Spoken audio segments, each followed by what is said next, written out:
ডিভোর্সের আগে শ্বশুর বাড়ি জেলখানা মনে হতো, ডিভোর্সের পরে এখন নিজের বাড়ি দোজখের মতো লাগছে। নাম না প্রকাশে এক ডিভোর্সি নারীর কথা। পরিস্থিতি যেমনই হোক, ডিভোর্স কখনো সুখ দেয় না, কমপক্ষে কোনো মেয়ে সুখী হতে পারে না। শুনুন এক ডিভোর্সি নারীর বাস্তব জীবনী। জানি না আমি কেন লিখছি, হয়তো এজন্য কারণ আমি চাই আর কেউ আমার মতো ভুল না করুক, হয়তো এজন্য কারণ আমি চাই ঠুনকো কারণে সংসারগুলো ভেঙে না পড়ুক।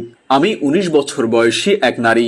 আমাদের বিয়ে হয়েছিল আমার পছন্দে, সংসারও টিকেছিল 1.5 বছর। আমাদের একটা ছেলেও আছে, ওর বয়স 1 বছর।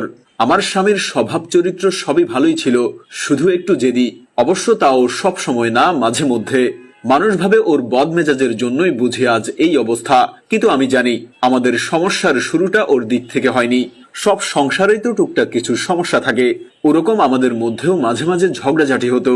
কিন্তু ঝগড়া বাঁধলেই আমি তল্লি তল্লা গুছিয়ে বাপের বাড়ির দিকে হাঁটা দিতাম। বাপের বাড়িতে বোনরা